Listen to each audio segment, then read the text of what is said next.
Pat Novak. For hire.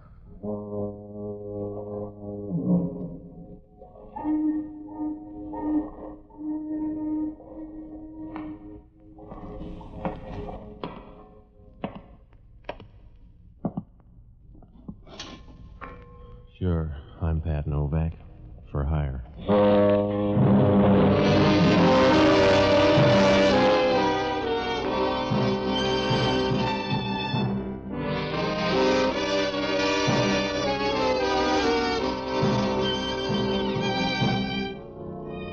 That's what the sign out in front of my office says. Pat Novak for hire. Down on the waterfront in San Francisco, you don't get prizes for being subtle. If you want to make a living down here, you got to get your hand in the till any way you can. You rob Peter to pay Paul, and then you put it on the cuff. Oh, I rent boats and tell a few white lies if the price is right. It's a happy life, if you don't mind looking up at a headstone, because sooner or later you draw trouble a size too big. I found that out Tuesday night. It was raining, and the street was as deserted as a warm bottle of beer. It must have been about 11 o'clock when I came out of the office and started down the waterfront. As I got near the corner, I stopped. An old man stepped out of the darkness and started across the street. It was a short trip because a car started up down the street, and the old man couldn't have made it with a pocket full of aces.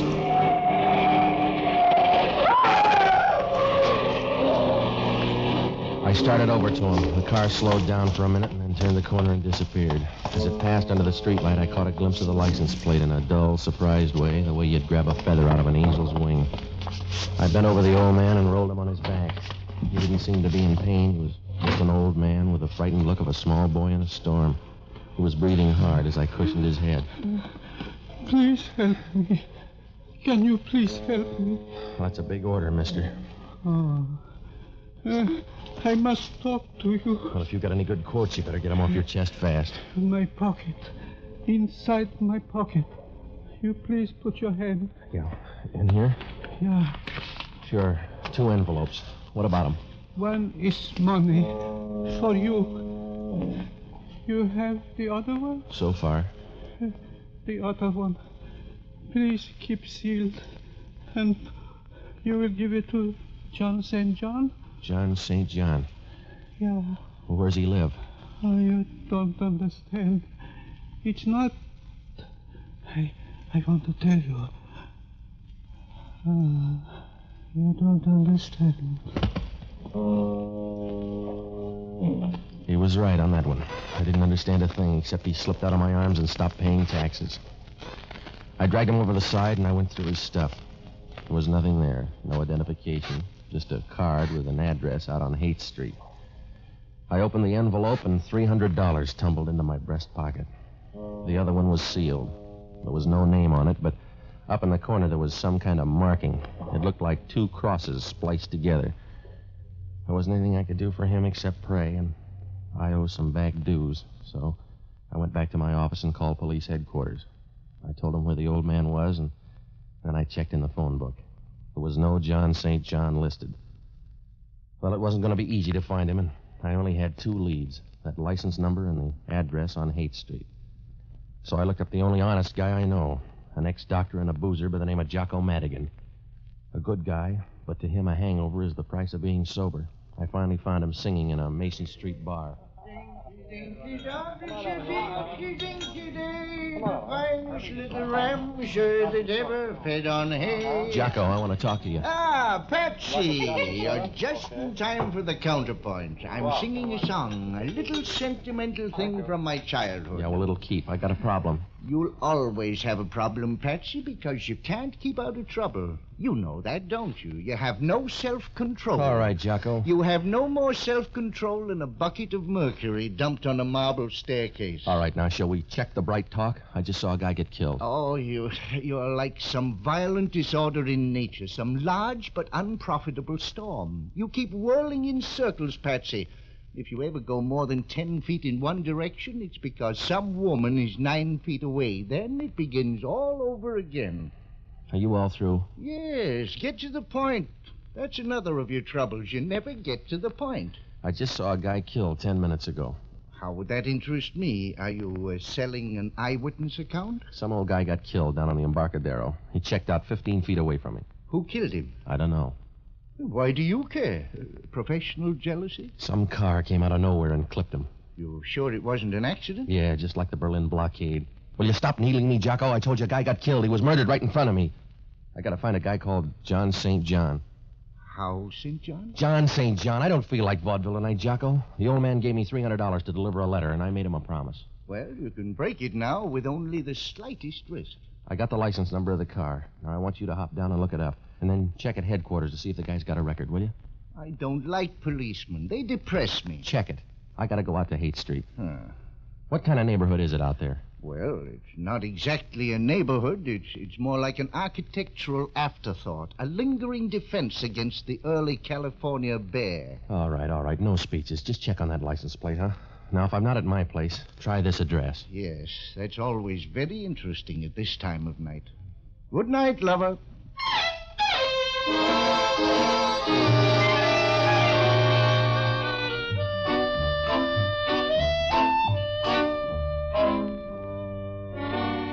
Jocko was right about the neighborhood.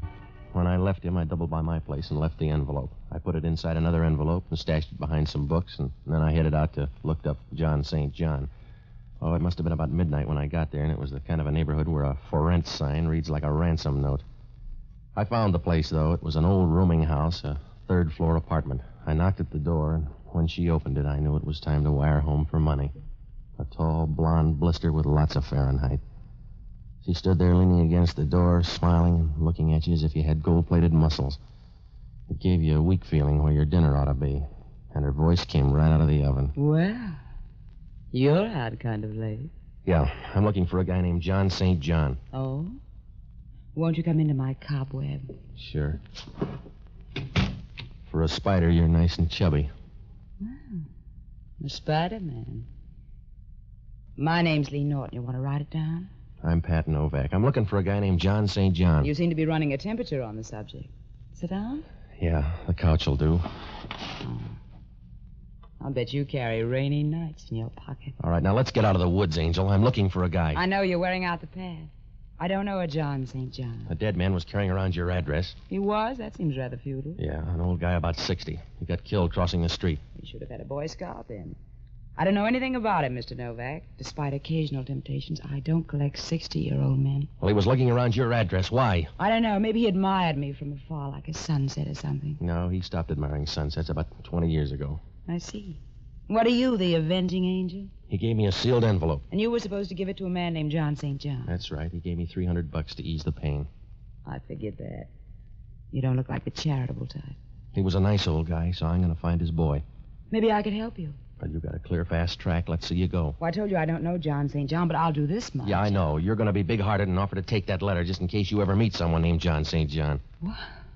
You brought along your crystal ball. Your hand's shaking, baby. Maybe it's the wind. You better hold it. You need a handrail, friend. Yeah? What are your plans? I'm open-minded about it. You're a nice Spider-Man. Yeah. The wind's getting a little worse, isn't it? Yeah. Wish you'd act a little more surprised, though. I'm not. When I walked in, I could see you had both arms broken. Did you pay the rent this month? Keep the kettle on. I'll only be a moment. Hello, Lee. If we're early, just give us a magazine. No, come on in. Well, just enough for some bridge. You're right. You were only gone for a moment. Who are your friends? Oh, now don't sulk. Did they lock the manhole before they left home? His name's Novak. Yeah? That's a pretty name. It don't rhyme with anything, but it's pretty, huh, Joe? Yeah, it's all right. Let's have the letter, Novak. You got hold of a bad rumor, fella. The one I got's good. Let's have it. I don't want to strain your mind, Junior, but try to understand. I don't have a letter. Ask him again. Go on home, mister. You're not going to get anything out of me except a small tip. Now, if you're a good boy, I'll give you a nickel for your friend, too. All right, Joe. Hold him up. Yeah, just a minute. He's got a head of hair. Hold him up. All right, Mike, that's enough. That's enough. All right, baby. Don't look so sorry you can't have everything.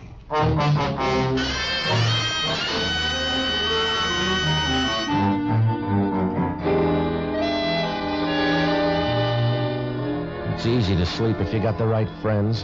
When those two gonnoffs were through, I hit the floor and made Rip Van Winkle look like an insomnia victim. I didn't like the floor, but it was in better shape than my face. I don't know how long I was there, but it must have been a couple of hours. I rolled over once and tried to get up, but it was like trying to barbecue a cake of ice. There was a sick, sweet smell in the room. I tried to place it, but my nose was out on strike, so I went to sleep again. The next thing I knew, it sounded like New Year's Eve.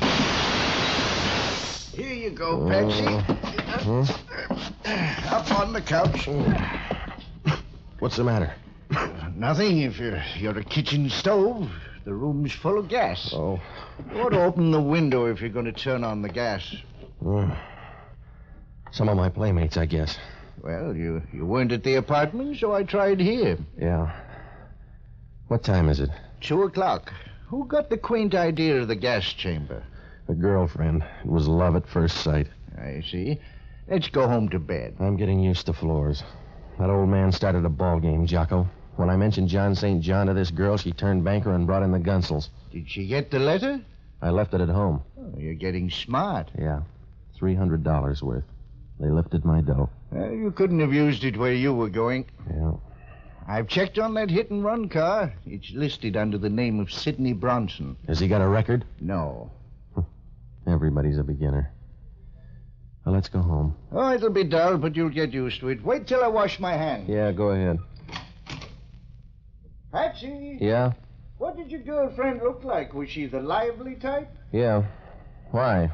What's the matter? Because she's not anymore. Yeah. Those Gunsels play rough.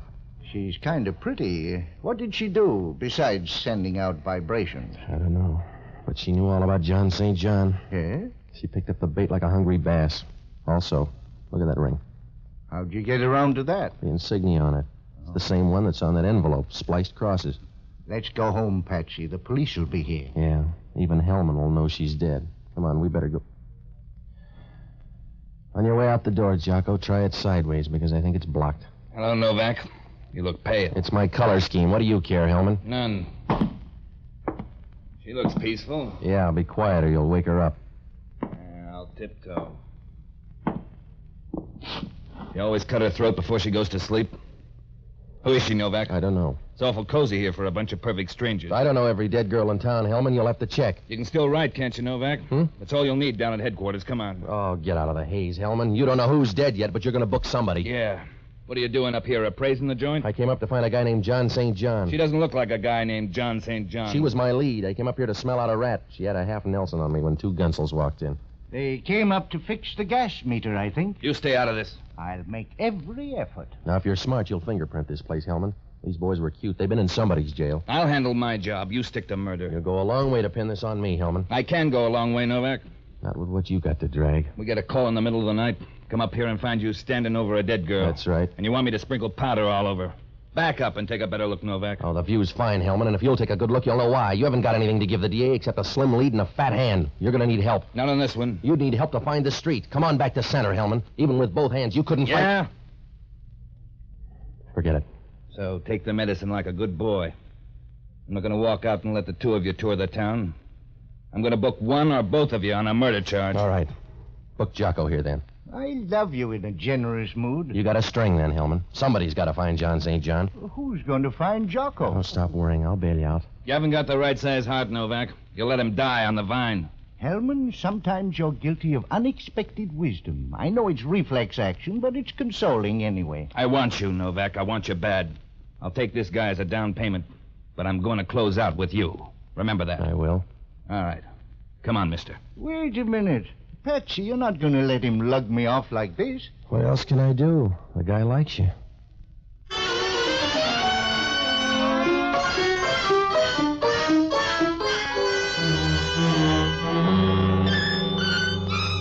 It was a bum curve to throw Jocko, but somebody had to dig us out of a hole.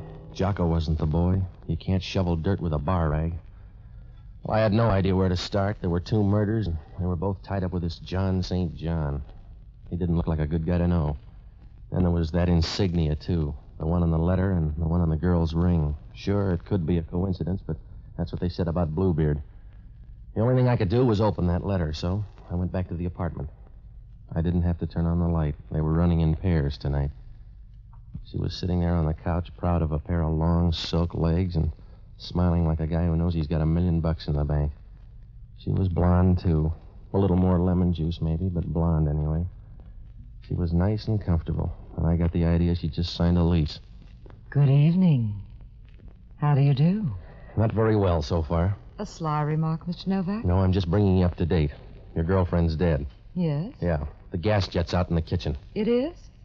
I think that's supposed to be mysterious. You clear it up, then. Find a name for yourself and a reason why you picked out my furniture. Oh? Do you mind my being here? I just want to know your name before I throw you out in the hall. Mr. Novak, I'll bet you're awfully slow when it comes to throwing somebody out in the hall. Not if they can bounce as well as I figure you can. When you do throw me out, throw the letter out, too. All right, now, I've already had a dress rehearsal. The answer's no. At least I know where you stand. By the way, why are you standing? Please sit down. Yeah. Who's John St. John? Don't be redundant, Mr. Novak. Who is he? If you want that letter, you know him. Don't shout. I'd like you better if you purred. I don't need your vote. Who's John St. John? I don't know him. You want that letter because you collect stamps. I want it. And you'll have to take my word. I don't know John St. John. Is he worth breaking your heart over? Look, there's a good guy down in the clink sweating on a murder rap for me, so I want John St. John. You've got nice friends. Who's Sidney Bronson? How does that fit into the picture? This started with a waterfront corpse. The leftovers belong to an old guy that was hit by a car. The car's registered in the name of Sidney Bronson. Mr. Novak, you seem so intense. It's a pity to waste it on random speculation. Now, look, I told you, lady, I got a friend in the jug. Loyalty's a nice trait. One of your nicest. Yeah? You're a pretty thing, Patsy. Let's don't get fooled by the rapper. I'll take a chance. Anybody ever brief you on trouble? Mm-hmm. You're hard to see that far away. Come on over into focus, Patsy. Yeah. You're pretty, Patsy. You look like you want to bill a sale. I'm the gentle kind, Novak. I'd just like to break your ribs. Go ahead, I can get a brace. Come here. Yeah? What's on your mind? What you're going to say when you find out about this gun? Huh? That's right, sweetheart. My finger isn't hollow. Back up and take a look at the gun. You got to that purse, huh? That's right. You've ruined my confidence. I'll give you a testimonial. In the meantime, I want the letter. You go after everything the same way. I want the letter. It's in the desk. Come on. Right here in the top drawer. All right. Go, stay away from... I'm already here, lady. All right, now come on, drop the gun, sis. Let go of my arms now. That's your version. Let go of me. Let go of me.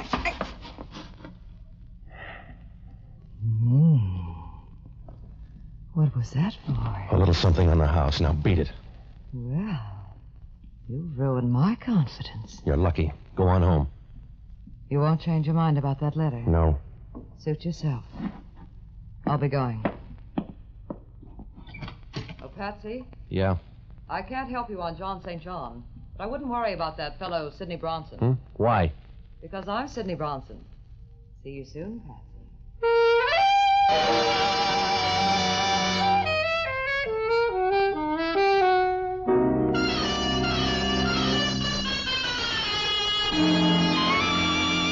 I let that one sink in for a minute, but it got about as far as my brain and ran out of gas. She wasn't driving that murder car. Otherwise, she wouldn't get that talkie. It began to look like a big, fat, well-fed double-cross, and John St. John was holding up his end. I had to find out what was in that letter, so I made tracks for the bookcase. All I could do was browse because the letter was gone. Whoever took it didn't even leave a tip. I thought of the girl, but that didn't make sense. And I thought of John St. John. That made lots of sense. Things didn't look rosy for me or Jocko. I was about to buy a file and bake a cake when the phone rang. Yeah. Hello, Novak. Oh, Hellman. The coroner got a report on that dead girl. She died at 12:30. That's pretty close. What's he got, a stopwatch? 15 minutes either way. Those fingerprints panned out, too. Yeah? Couple of L.A. strong-arm men. Well, that's new for L.A. You got a call out? We already picked them up.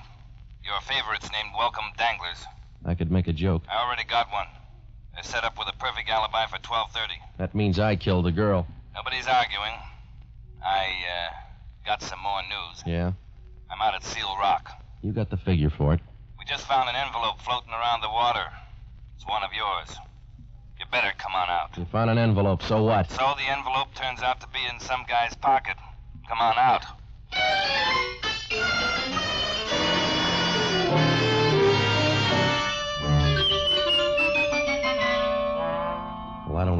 one thing. Whoever took that envelope out of my place got popular.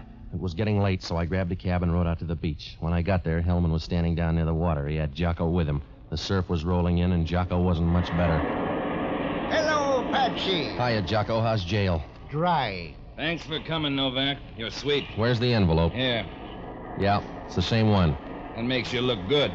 There was a letter in here. Did you take that with the guy's money, Hellman? You got all there is. This guy on the beach is the third one. It's my opinion the case will solve itself. We're running out of people. Who is the guy? His name's Walter Avery. Here's his stuff. Yeah, what's left? Well, this spliced cross really gets around. Ah? It keeps bobbing up. Here it is on the guy's fountain pen. I'm gonna run this guy through the morgue, and then I'm gonna look you up, Novak. Yeah? Sure. We want you down with us. That's right, Patsy. I'll introduce you to all the best people. Good night, lover.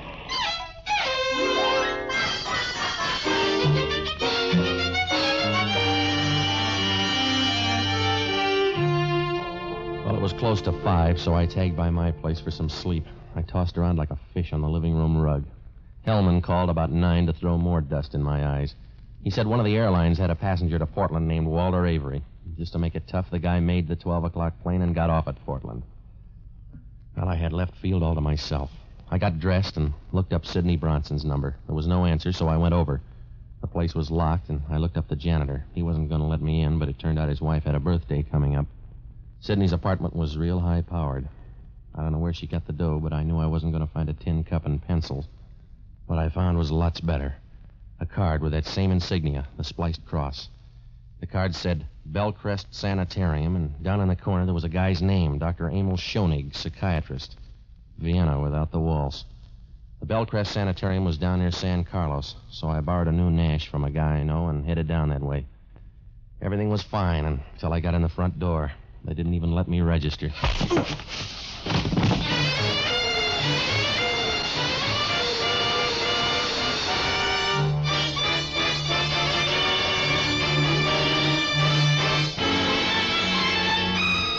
I woke up on a couch in Schoenig's office. It was dark outside, and my left arm was throbbing like a love story in a woman's magazine.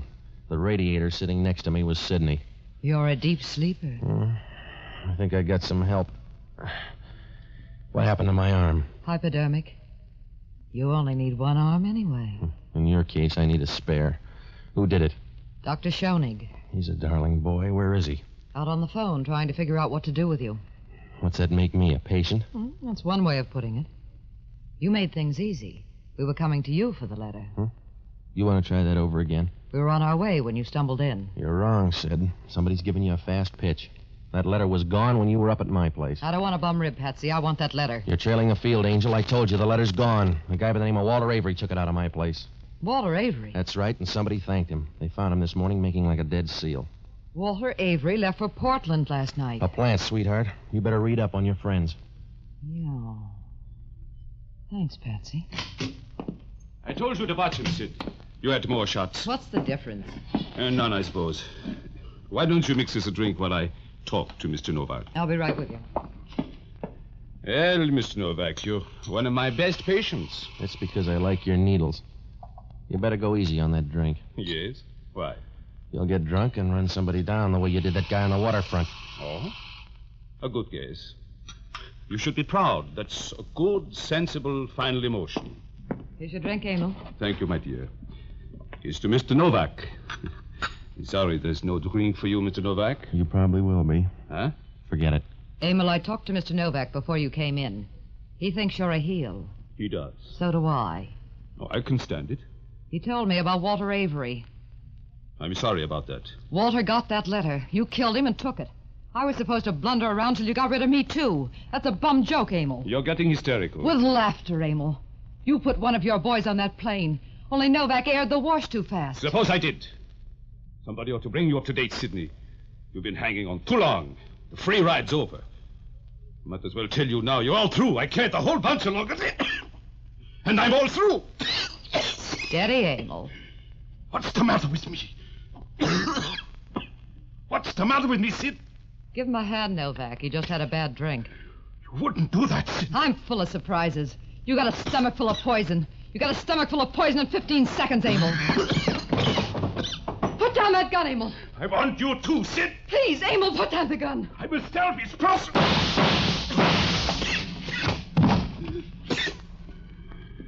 This happened kind of fast for you, Novak.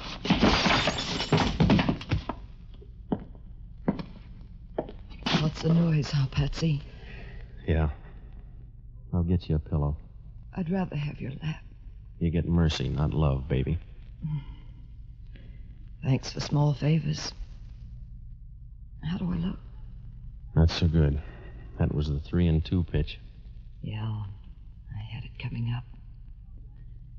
I'll tell you about John St. John. I know. There was no such guy. That's right. It was the name of the group. Those spliced crosses? Yes. Found out a little late, but it's always that way. That's the way I found out about you. Yeah? Had a funny hunch about you and me. I found out a little late.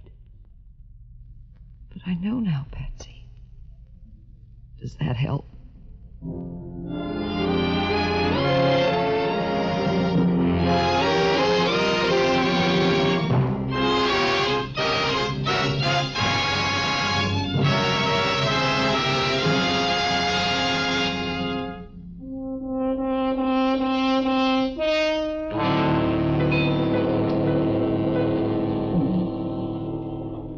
John St. John was the name of an organization buying and selling government information. That old man tried to tell me, but he checked out too fast. I began to figure something like that when those spliced crosses started showing up. Schoenig killed the old man in Sidney's car. He couldn't stop because I was around. The two girls and Walter Avery were both in on the deal. Schoenig knew who I was when he saw me go into my office. He tailed me to my place and left Avery there to look for the letter. He killed that girl up in the rooming house, and then he found out she didn't have the letter. When Avery showed up, he took it away from him and threw him to the fish. Schoenig was trying to shake Sidney by sending her up to my place after he had the letter. The scheme went haywire when I showed up at the sanitarium. He was trying to work himself out of that one when the payoff came. John St. John?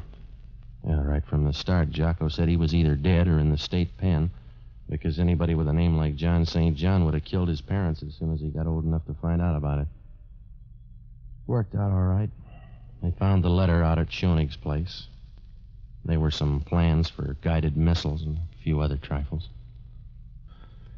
Well, Hellman asked only one question. How come Schoenig didn't kill me before I could talk to the girl? Well, it's always that way with a guy who commits murder. Either he goes too far or he doesn't go far enough.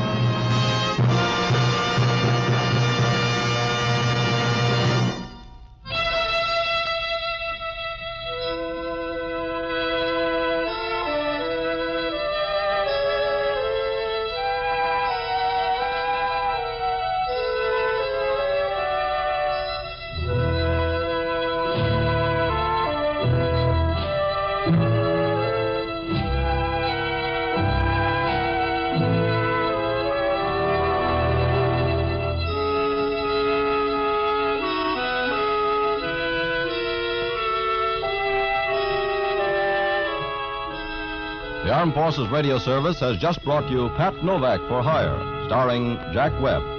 Pat Novak is produced by William P. Russo.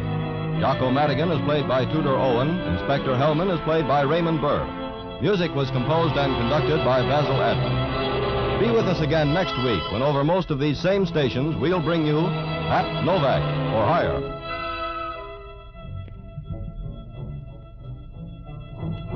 Pat Novak for Hire was previously released by ABC, the American Broadcasting Company, for listeners in the United States, and rebroadcast for our men and women overseas.